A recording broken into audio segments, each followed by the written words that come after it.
Good afternoon. Welcome to Eleving Group's earnings call. We will start with company's presentation, followed by a live Q&A session. As always, we are looking forward to receiving your questions. You can either submit them in writing through the Q&A window or raise your hand and be unmuted after the presentation is over. For your convenience, we are recording the session and replay will be available shortly after the call. Now I'm turning the call over to our hosts, Eleving Group CEO Modestas Sudņus and CFO Māris Skrēts. Please. Thank you very much, and good day for everyone on the call.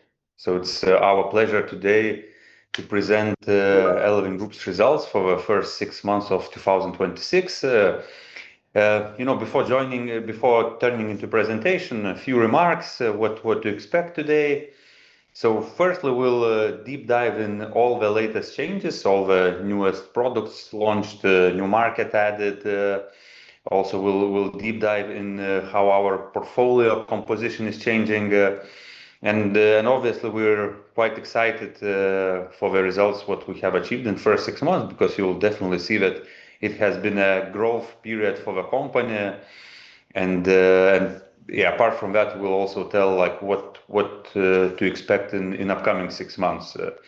So now we can start. Let's start with slide number 4, sorry, group performance. Let's start with 2 graphs on the left, net portfolio development and revenue development. So if we look at net portfolio development, first 6 months of 2025 versus last 6 months of 2026, we see that we've actually grown rather significantly. Most what we've done in past 3-4 years. So we've added close to 150 million portfolio, which is 39.1% growth from 375 million to 522 million. So we finally reached this milestone of having more than 500 million of net loan portfolio. And looking for the groups where this growth came. So first of all, like this green part, which we actually starting this quarter slightly merged, because before we had 2 separate categories, vehicle and then flexible financing. But now we see that it's kind of more correct to report it as one category. So vehicle financing products were basically 2 main categories, car financing and then motorcycle financing. So this category grows significantly to 270 million euros of net loan portfolio. Then consumer financing, mainly from the new launched products, grew to 225 million euros. And we gradually keep growing, and like this newly established category of device financing, which is smartphone financing in 3 of our African markets. So mid this year, portfolio stands at 25.6 million euros. So again, very well diversified in between the product categories. If we look below at revenue development, so similar view. What's good that actually revenue grew at the pretty much same rate, 40%. That means that with this growth, we're not losing the the revenue. Like with revenue growth, we're not losing profitability side. With portfolio growth, we're not losing this profitability side. That means we're able to generate same returns from portfolio. Of course, mix is very diverse from shorter term products, higher pricing to unsecured products, also having higher pricing to lower pricing in this vehicle financing segment. But all along, revenue grew to 165 million for the first 6 months of this year. And lastly, talking about net profit, so here in the first 6 months, we have earned 16.5 million euros, which represents 8.6% growth year on year. Of course, lower number compared to the revenue and portfolio growth, and main reasons we'll still dig deeper in upcoming slides. But obviously, with accelerated growth, certain impairment charges, they are kind of more front-loaded. Also, we've been investing a little bit more in this FX hedging, but because of that, we have very kind of stable results and limited fluctuations. And lastly, obviously, some products which were recently launched, we still need to do certain calibration effects. But all in all, we do expect that we still have quite a significant growth cushion here in terms of net profitability, and then we do expect that kind of the growth rate here will start catching up with portfolio and revenue growth. With this, we can move to slide number 5, business segment development. So here again, to explain a little bit more in details this shift into installment loans in some markets, or actually not shift, but adding as additional products. So as we've been communicating in previous quarters, already in 5 of our European markets, Baltics, Romania, and Armenia, we have launched and then kind of started scaling these installment loan products at different times. But we see that depending on the market, in some markets, both products grow and installment loans are just added on top. In some markets, we probably reach a kind of plateau when it comes to vehicle financing, and then this consumer financing goes on top. But the overall trend is that definitely there's still quite a lot of potential in this consumer financing, both for existing customers and already over the last 6 months, we've unlocked opportunity also for new customers to be onboarded on this product. When it comes to device financing, so key markets here remain the same, Kenya and Uganda, where biggest growth comes from mobile phone financing in Kenya. Like in Uganda, we're actually quite flat, because also we need to take into account that this is a shorter term product, and to scale the portfolio in a significant terms, you need like quite high issuances. But on top of that, we also have Tanzania launched. So in combination, as mentioned before, we already have 25 million euros in smartphone financing. And as a result of that, like if we look at kind of this split, secured and unsecured, or like vehicle and device financing versus consumer financing, so we have 57% in vehicle financing and 40 vehicle and device financing, and 43% of net loan portfolio in consumer financing. Going forward to next slide. So some of the growth highlights. Obviously, to maintain such portfolio growth, you need to grow sales in a significant way, and this is what has been done. So there's no issues with demand. Actually, we see for both products significant inflow of applications, which allowed us to issue 308 million euros of loans just in the first 6 months of the year. So obviously, all-time best result for the company. And then what's also good that it really comes from very different sources, different channels, and different markets, both online and offline, as well as I said, very well diversified in between the markets. When it comes to products, so mobile phone development we've already covered. Worth to mention that we launched a kind of pilot project, completely new product in Kenya, our biggest market in Africa and biggest market overall.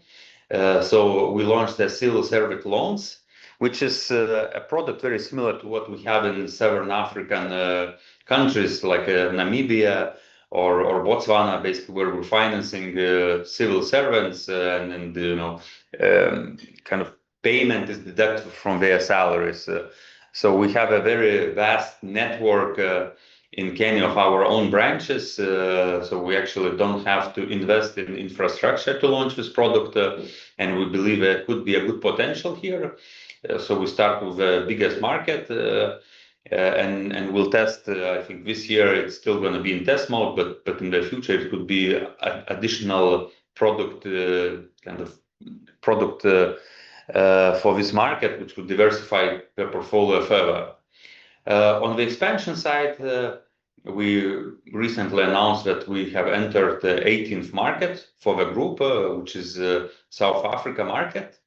We launched in Cape Town, where we both opened the branch and as well as launched digital operations. So we're starting with installment loan product, mm, which is, I would say, rather common in this market, and in general, like South Africa probably is the most developed African market when it comes to data availability, database availability, and in general, like people's ability to borrow. So from that angle, it's a very market with a lot of potential and also quite strong economy. But of course, we need to acknowledge that competition there is also quite tough with a lot of players. But we do see a niche in this market, and then we are quite confident that we will find our place in this quite competitive market. So going forward, just in third quarter, we started first issuances, so one should not expect very high portfolio development in first months, but we'll be reporting and then kind of providing additional information on that in upcoming quarters. And when it comes to Tanzania, as already mentioned, actually portfolio is developing nicely and as per expectations. So now we have two main products: car financing, boda financing or motorcycle financing, and smartphone financing, which moved from, I would say, test phase to just regular product scale up phase.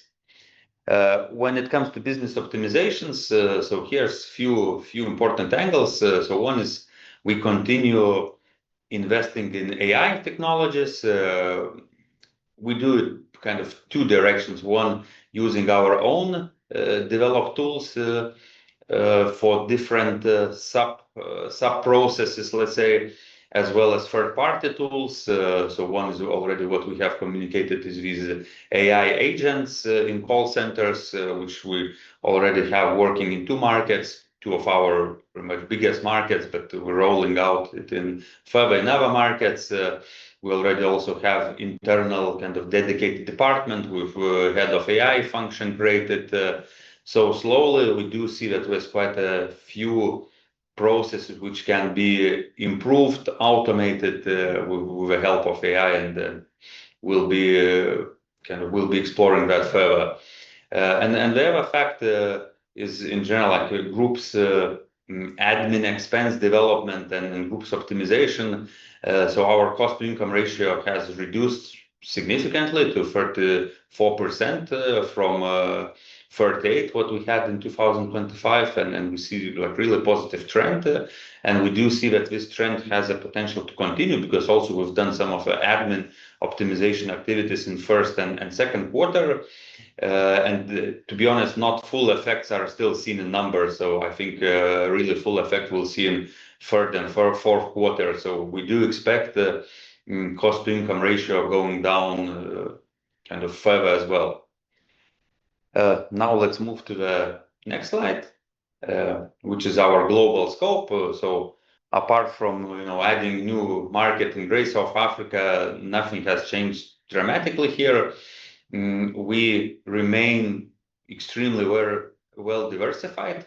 If we would look at markets which has above 10% of total net loan portfolio share, we have three markets like that: Latvia, Romania, and Kenya. So Kenya being the biggest one with 17%, and pretty much all the other markets are from 5 to 10% from overall net loan portfolio. So really very well diversified business, and again, this is our strategy going forward, and we're really happy that we're able to grow across all of our jurisdictions, maybe at a different pace, but still like not being too dependent on one or a few particular jurisdictions.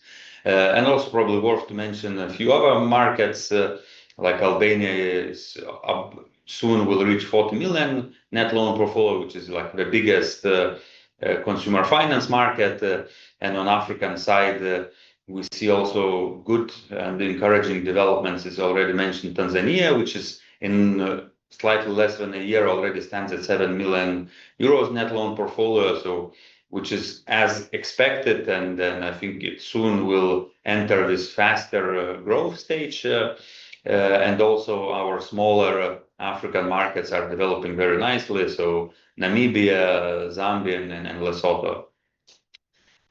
Yeah, with that, we can go to the KPI slide, the non-financial KPI slide. Here, I suggest to look at the graphs at the second part of the slide.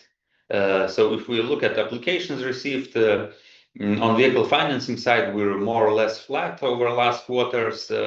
On consumer financing, obviously driven by additional product launches, kind of number of applications quarter to quarter growing in a kind of very significant way. Kind of that's represented in loans, loan issuances. But I think most important is the conversion rate. So what we see that on cars, again, quite flat. So, no big changes. I think we have very stable market position.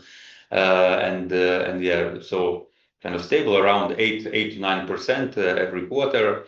When it comes to motorcycles, in last few quarters, in last quarter, actually, it has conversion rates slightly went up, but it again all relates to, I would say, last 12 months transition when we are putting more and more emphasis to our own branch network where we can control customer flow better and then brand our branches better, not working, not relying so much on partnerships. So that obviously allowed us to increase the conversion rate, and also the fact that we're already multiple years in these markets, so we have higher and higher rate of returning customers who, repaid one loan, want to take additional bike, or maybe the bike which was repaid already, not fit for you, so we're buying another motorcycle. So that helps with a kind of increasing conversion rate.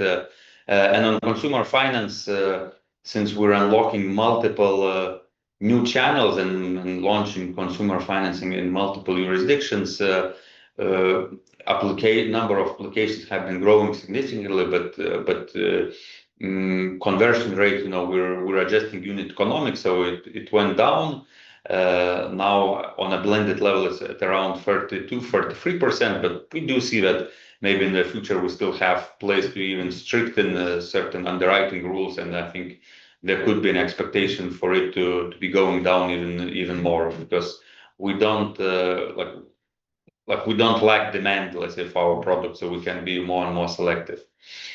So with this, I'm finishing this operational KPI part of the presentation and handing over to my colleague Maris for the financial highlights.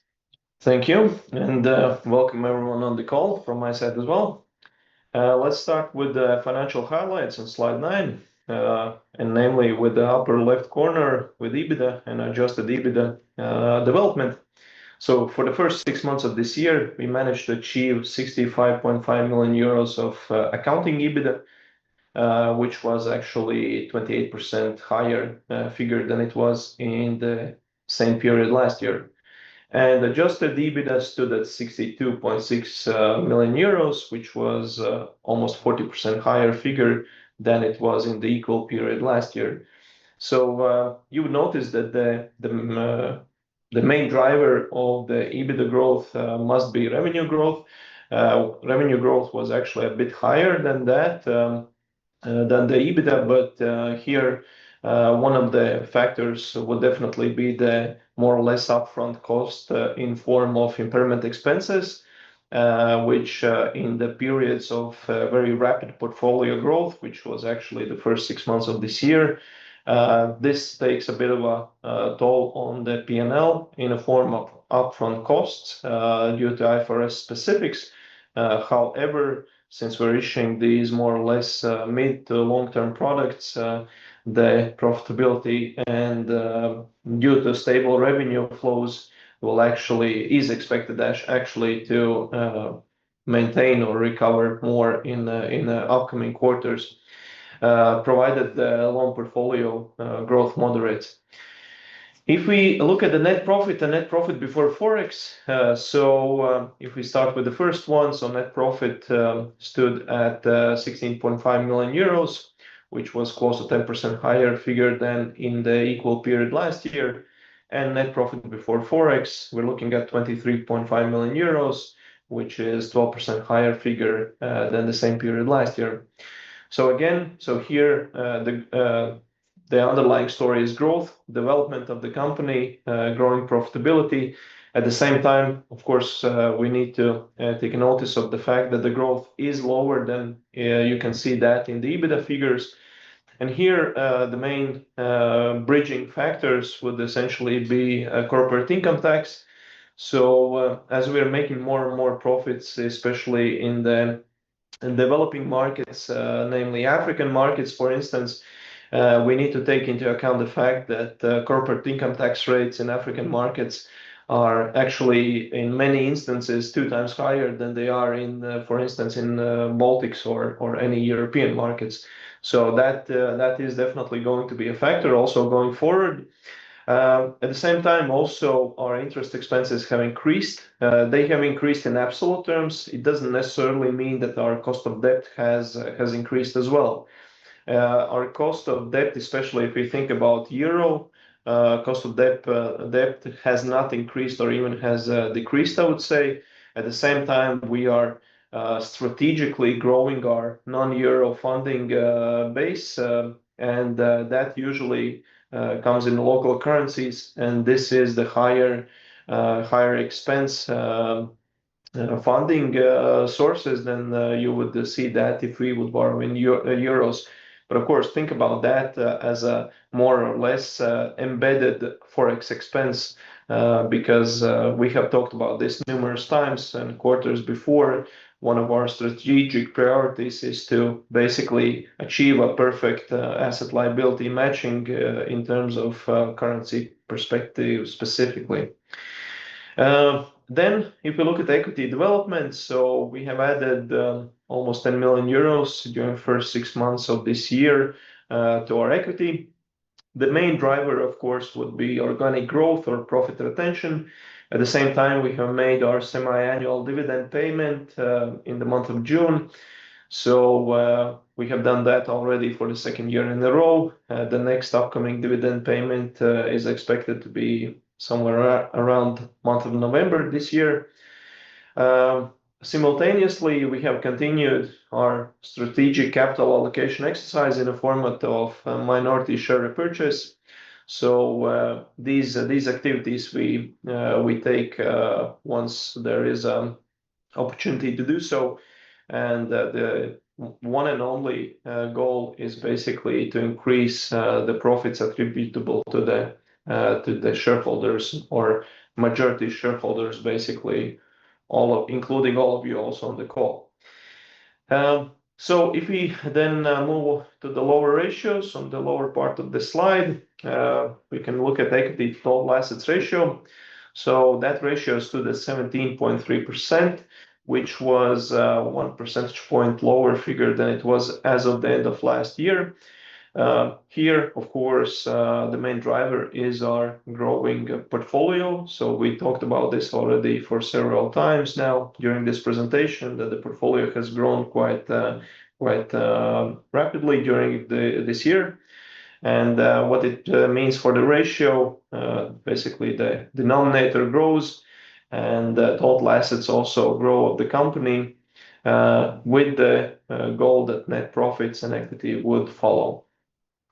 Then moving on to return on equity, here for the first 6 months of this year, we stood at 28.8% of return on equity ratio.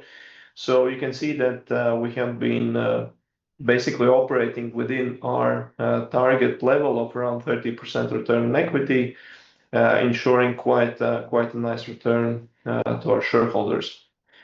And then lastly, already cost to income ratio, it was already mentioned before. So for the first 6 months of this year, we're looking at 34.2% of cost to income. So basically, these are all costs excluding funding costs and impairment expenses, again measured against revenues. Of course, the ratio actually works twofold. So one is the cost control, which we spoke about earlier, but the other is also growing revenues. Our costs have not necessarily decreased in absolute terms, and most likely they won't decrease in absolute terms also in the upcoming quarters.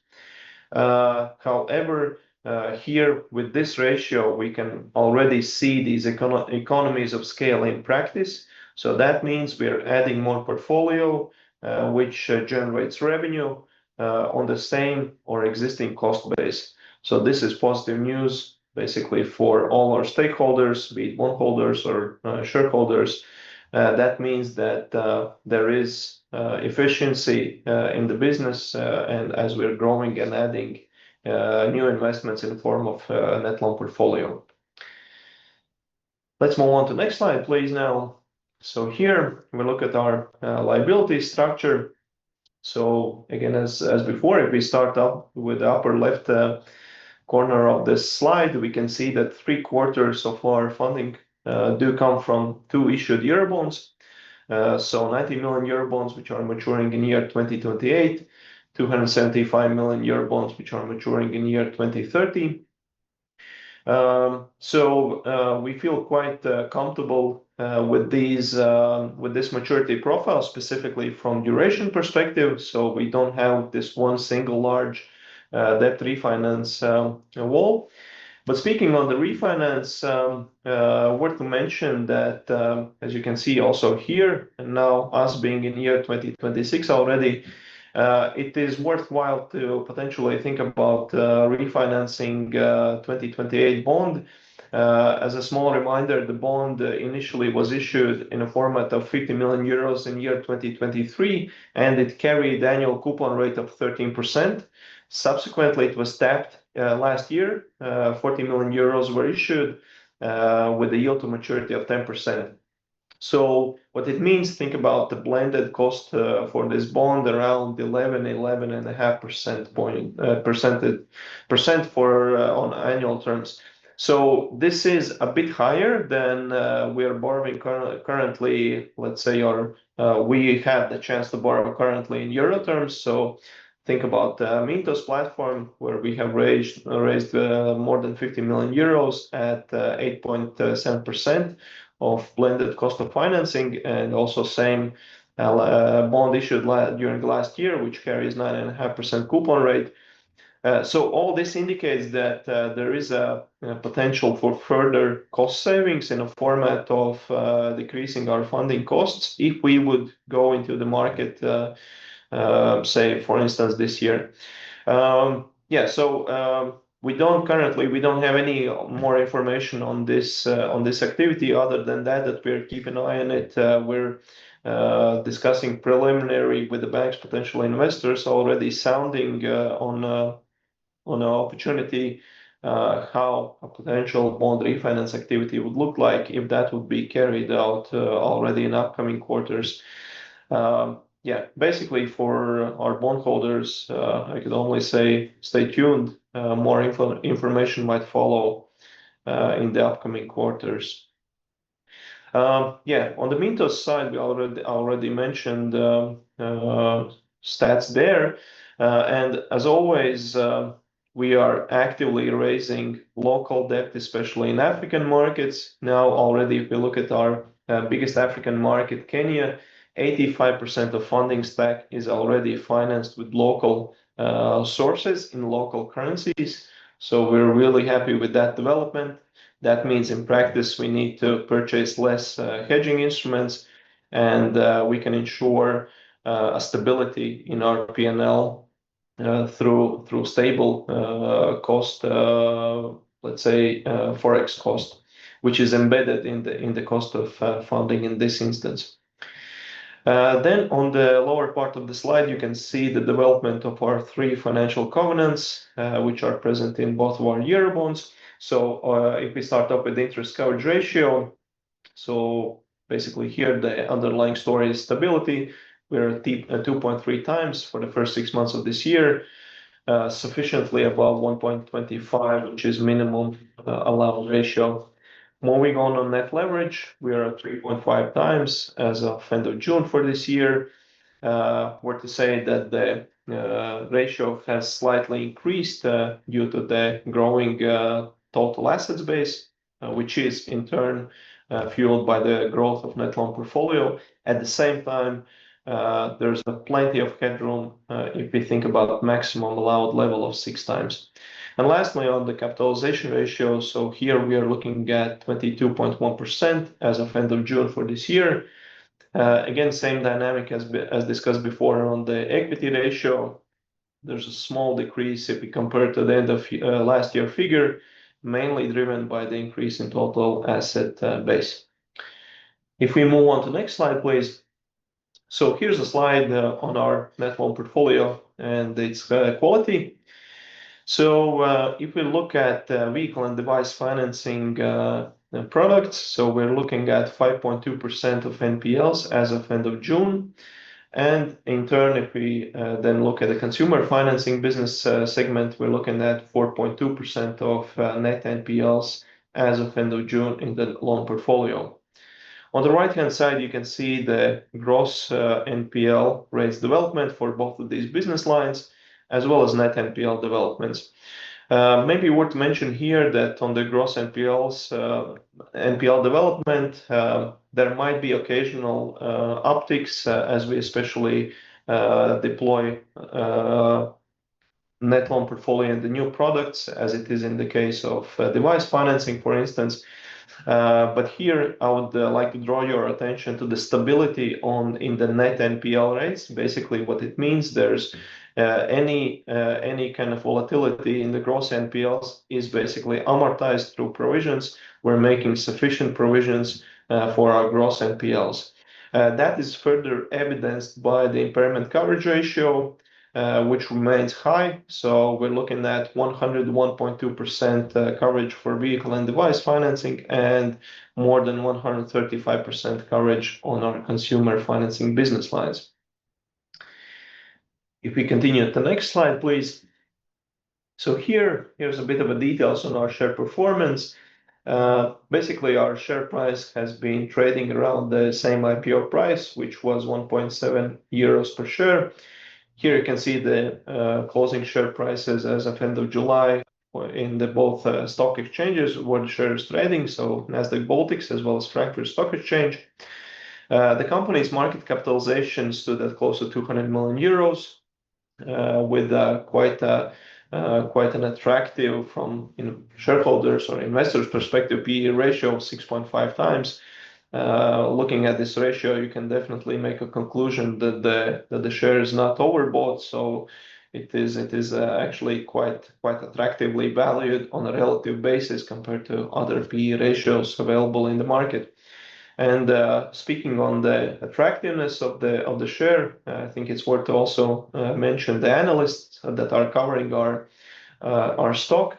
So all of them they remain bullish basically on our share price. All of them do foresee that the target or fair value price of our share should be more than 2 euros per share. I think let's move on to the next slide now. So here we do have our 3 financial targets. So those of you who have participated or followed our IPO in year 2024 would remember that during the second half of that year, just before the IPO or during the IPO process, we announced to the market our goals for year 24, 25, and 26 in terms of net profit, revenue, and net portfolio revenue and net profit before Forex. And here we wanted to take a look firstly at the achievements or progress that was done for the last year, for year 2025, which starts on the left part of the slide. You can see that as of end of last year, we already exceeded our net portfolio target quite with a large margin. The actual versus budget or target one was 124%. If we look at the revenue and net profit before Forex achievements, so here we almost achieved our targets that we set for ourselves. And now, where do we stand during this year? So half of the year has passed, and if we look at the year 2026, it is quite obvious to see that net portfolio target is already overachieved. So we are at 522 million euros for the net profit, while the target was 520 million euros. So basically, the homework has been done, so the target is achieved. And that's why maybe we can still go back to the previous discussion and during the slide that most likely there is going to be a moderation in the net loan portfolio growth and more focus on the bottom line. Speaking of which, we can then look at the revenue development. So for the first 6 months, we achieved 165 million euros. Actually, if you would annualize this figure using the annual run rate, so most likely you would arrive at the figure which would indicate that there should be no problems for us to exceed the revenue target as well for this year. So we feel quite comfortable about that figure. And lastly, on net profit before forex. So here we're looking at 24 million euros, while the target was 54 million euros. So again, if we look at the run rate, you can conclude that we're slightly behind the pace that we need to make sure to achieve the target. Although I need to mention that usually the net profitability picks up during the second half of the year. We have seen that in all of the previous years before, and this was also anticipated and built in once the targets and the forecasts and budgets were prepared. Nevertheless, I would probably repeat myself by saying that the focus will be on the bottom line if we speak about the upcoming few quarters. So I believe that that's it on this slide. I'll hand over back to you, Modestas, for the next one. Thank you, Mari. So now let's go to the outlook slide, business outlook. Here I'll not go into details. I think this is a reminder like of goals which we had set for the company for a year.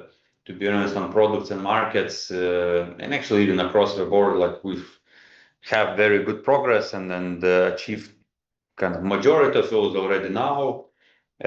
So just to sum up today's presentation, I would say we really entered a very exciting period for the company, like a fast growth pace, which we have demonstrated last 6 months and actually even before in fourth quarter of 2025. And we see that the products what we have launched were successfully kind of scaling up our portfolio. That being said, probably some tweaks will still be needed, so we're working on that. It's a normal calibration process. Just to repeat that expectation is that most likely growth will slightly slow down in second part of the year, and bigger focus will be on unit economics, and together with increasing or actually decreasing cost to income ratio, we do expect that profitability will be going up due to lower impairments and due to continuous growing revenue and kind of well intact this cost to income ratio. So with that, finishing today's presentation, now it's time for your questions and handing over to the operator. Thank you. Yes, thank you. Indeed, we will now be taking your questions. Please submit them in writing through the Q&A window or raise your hand and be unmuted. We will start with the questions submitted prior to the call, then we'll prioritize the audio questions, and finally we'll continue with those submitted in writing. The first question submitted by the investors: what was the reason of selling shares by the main leaders of the company? Sure. So I think in first and second quarter, some of the management sold some of their shares in Eleving Group. But truth be told, this is rather insignificant amount, both for the company and for the management in place. And that the reason is purely personal liquidity. Thank you. Is Eleving considering early redemption of all 13% 2028 bonds under the prospectus, or will they remain until maturity?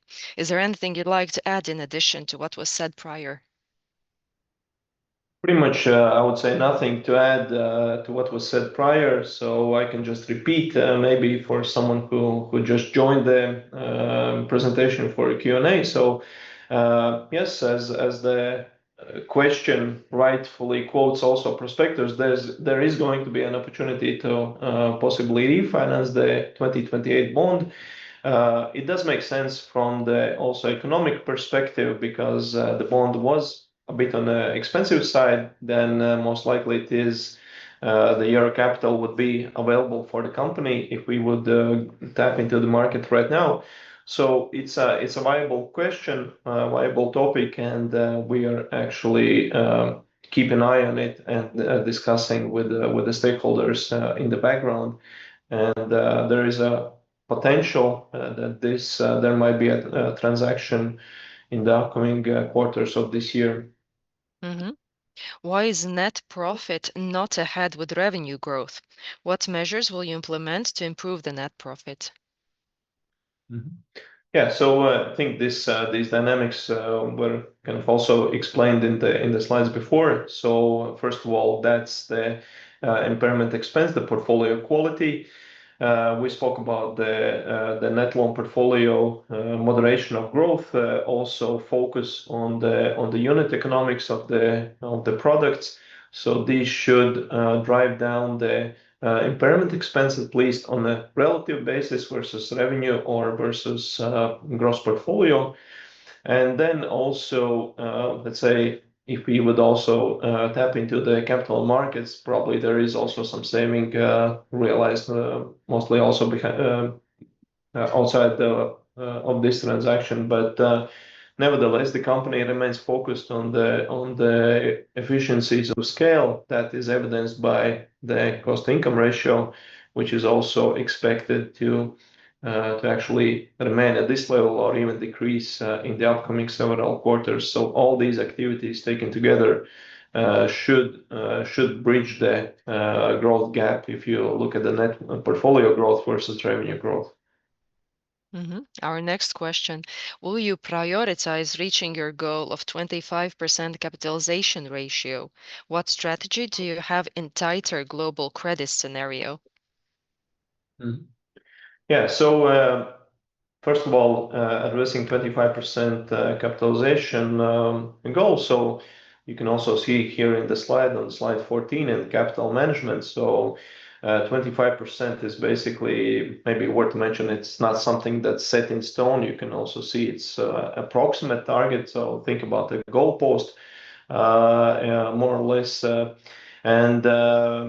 yeah, so basically what I already said before on the focus on the profitability, on the unit economics of the products, all these should drive up the profits, which in turn would increase the equity of the company, and in turn that should increase the capitalization ratio as we look at it. So yeah, we do expect that the capitalization ratio will slightly improve. Whether or not it will reach 25% in the upcoming several months or quarters, we would not be able to promise that, but company's focus is on the efficiency, on the profitability, if we think about the remainder of this year.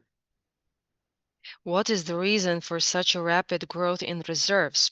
Do you expect a decline in administration expenses related to salaries in third quarter 2026? Yeah, so here maybe question doesn't specify what is actually meant by reserves. So here, I guess I need to imply that it refers to impairment expense or provisions. So again, we've spoken about that before. The rapid net loan portfolio growth is pretty much the main driver of the impairment expense slash provisions. So while once the portfolio growth will moderate, the same will also happen with the provisions, and also through the focus of our companies and managements and employees focus on the portfolio quality.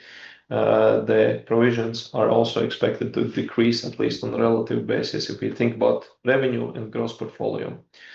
Then the question, the second part of the question was about I believe, capital markets, right? And or credit markets.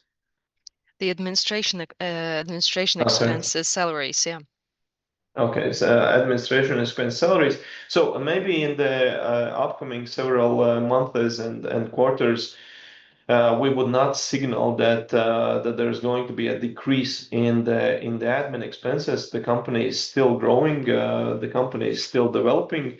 The company's focus is on cost income ratio, so that the expenses they need to be looked relative to the revenue, to the net loan portfolio. So let's say that's the main message that we're trying to deliver here.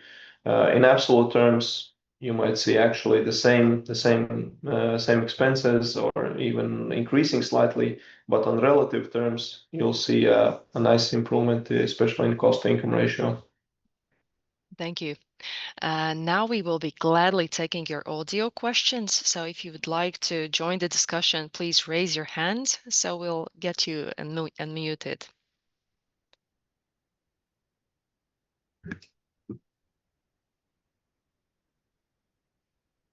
Meanwhile, we can start with the questions submitted during the session. The first one of those, have you done any buybacks? I guess here question is about shares. So we have not done any share buybacks. Thank you. You mentioned that profit growth should start catching up with revenue growth. Could you be more specific about the drivers? Is that mainly lower impairment intensity as portfolio growth moderates? Is it funding cost savings from refinancing or operating leverage? And maybe just add, I think Maris already commented in multiple occasions on that.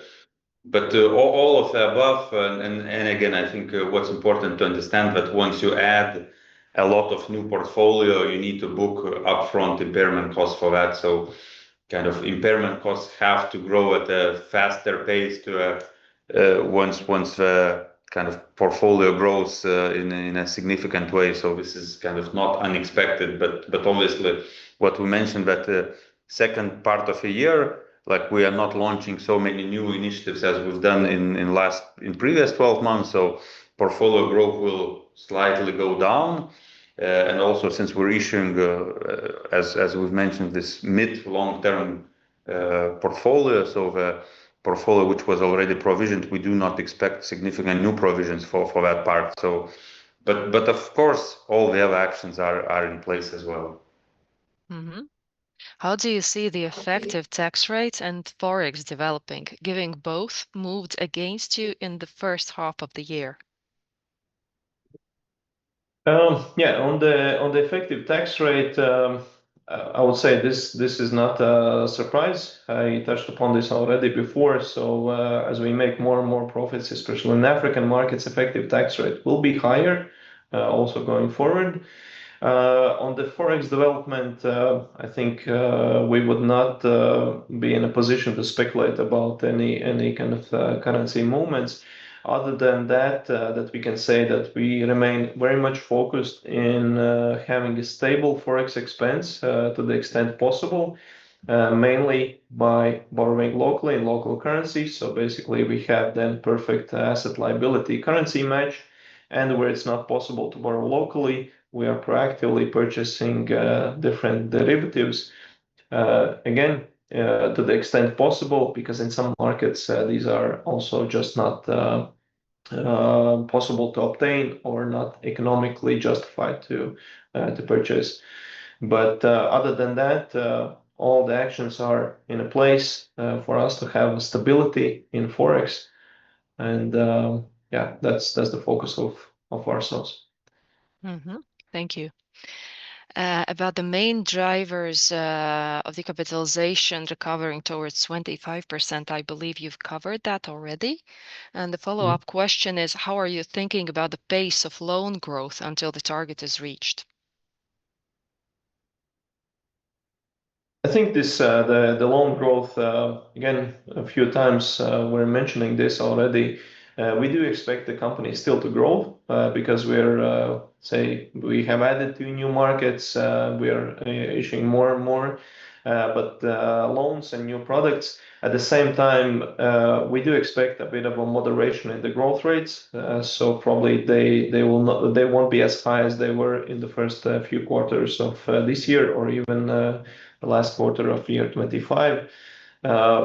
So yeah, the growth is expected to be there in place. However, probably at a more moderate pace than before.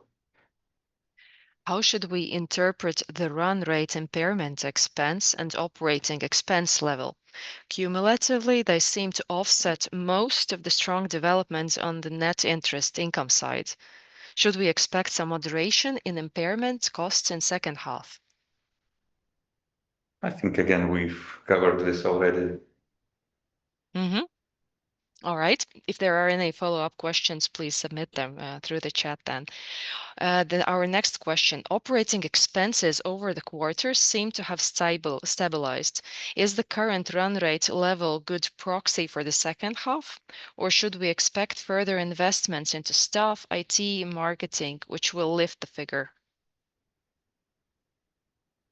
Yeah, so here probably the figure, so there are a few factors. So first of all, Modest already mentioned the cost optimization activities that we have done during the second quarter of this year. Most likely, many of those effects will be more pronounced in the Q3. At the same time, but that we need to still balance with the growth of the company. So probably taking these two things together, both of which they move the figures in two different directions. We would more or less see you could assume that the Q2 expense levels would represent a reasonable run rate for near term. Yeah, so it's fair to assume that, let's say, the new investments made in IT, as mentioned before, or maybe sales expenses, they will be offset by the optimization activities effects that of these activities, which basically were done in Q2.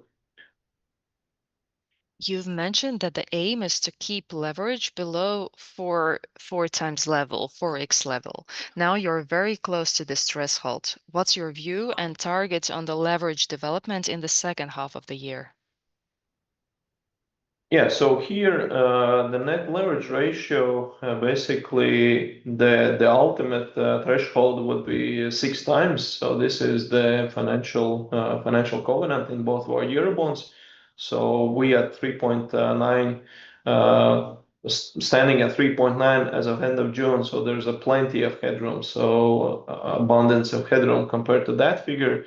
But all the focus on profitability and efficiency, everything that we discussed up to this point, basically is geared towards increase of capitalization, which is actually inverse of the net leverage. So if our capitalization ratio, equity ratio, profitability, if all those things improve, the same effects will obviously happen in the net leverage, which will go lower to where it is right now.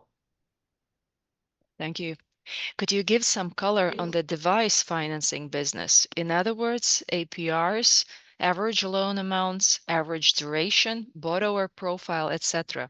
Will the growth in share of this business line for the whole loan book lead to higher portfolio turnover in the future and therefore slower loan book growth pace? Sure, thank you for the question. So in terms of kind of more details about products, so first of all, whom we're financing typical African working class employees. Big group is already known kind of customer base of motorcycle drivers for whom moving from kind of button phone to smartphone unlocks also additional business opportunities. Also, just a regular, small entrepreneurs, sellers, and so on. So this would be, I would say, most common profile, and we're offering, let's say, lower end of kind of smartphone selection. So think about smartphones which cost 150 to 200 euros, and also with a down payment of, depending on market, but around 30%. So average ticket is around 100 euros, let's say, depending on a market. So relatively small. That means to build a portfolio, you need really significant issuances and then thousands, tens of thousands of customers, which we already demonstrated that we can finance. And on top of that, duration of such loans are 6 to 12 months. So it's accurately mentioned that in the longer run, kind of we don't see the smartphone financing becoming, let's say, dominant product in our already quite kind of big portfolio on a consolidated level. But for the markets where we have launched it, which is Kenya, Tanzania, and Uganda, this we still see a growth potential in terms of portfolio, but yeah, in terms of overall numbers, it will not be so significant. And if you would look at the last kind of 12 months, it kind of from overall growth, it added up only maybe 20% from all the growth amount. And in the future, obviously, smartphone financing will have I would say, quite a high turnover, but there's also potential for these customers to offer them different products because we'll already have their kind of profile in place and so on. Thank you. We have 3 more questions to go. Which product lines are driving the group level portfolio yield expansion? How sustainable the current level is?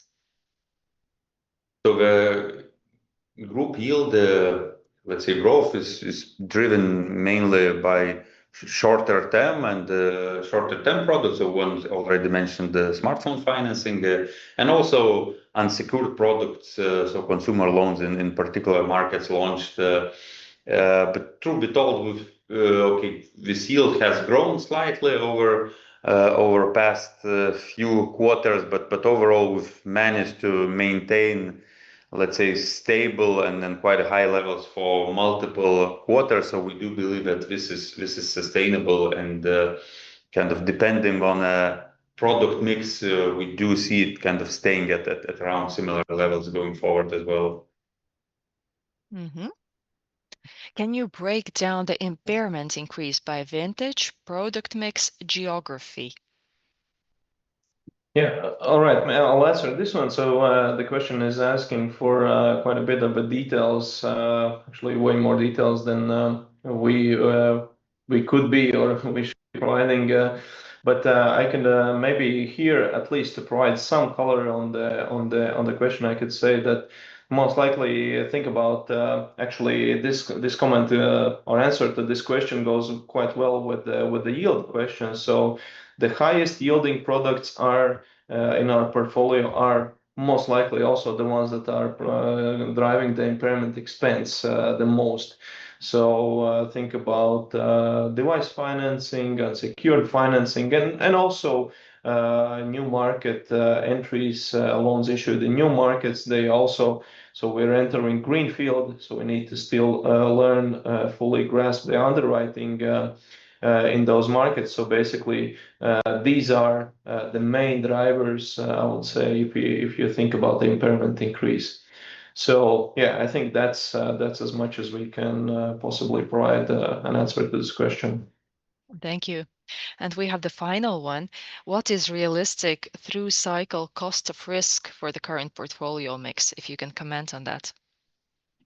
Yeah, I'll try to comment as much as I can understand the question, and I hope I do get it right. So I can mention here that most likely, if we think about these elevated impairment expenses, so new products, that we're issuing, same products in new markets. So usually it takes us up to some 3-6 months to fully understand the underwriting and maybe let's say also to take in within these first 3 to 6 months, we actually make all the most provisions of the products, unless something dramatic happens in the later stages of these vintages where we need to tweak the provisions. But again, that's the beautiful thing about IFRS from the presentation perspective. It asks for your kind of maximum possible life cycle loss to be provided already if you issue a loan, let's say today. So you make all these estimations in place. So and usually, be it a new market, new product, we are more conservative. So we would make more provisions upfront. And usually, I would say, after some 3 to 6 months, we're then able to tweak and maybe release some levers as it relates to the provisions. So yeah, that's the answer to this question. And I see there's another one submitted. If you can hold on, let's take Mm-hmm. it as a final one, yeah?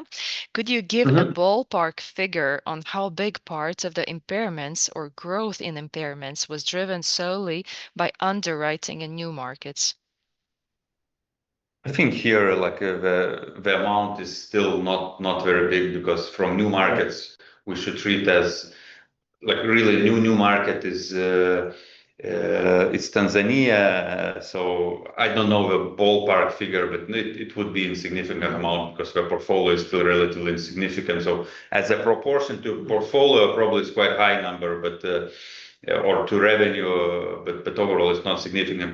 But to add to that, you know, we've launched multiple new products over the last 12 months. So I would say that. These products have provided a more significant, probably some, I don't know, 20 to 30% of this impairment comes from these newer products, which again is nothing unexpected. And then especially once you launch a new product, you know, there's no repeated customer base. If again, depending, like in some instances we have, in some instances we don't have, because in the more mature markets, a lot of sales are coming for the repeated customers. So from new markets, not much of new impairment because there's kind of only one new market over the last 12 months. Uh, but from new products, it's more significant part, probably 20 to 30%, you could think. Thank you. We have addressed all the questions. Before we close the call, I'll hand over to the management for the final remarks. Yeah, thank you very much. So just wanted to thank once again everyone who has joined the call, everyone who asked questions. Always interesting to have an interactive discussions. So with that, finishing today's call, wishing all of you productive week ahead. Thank you.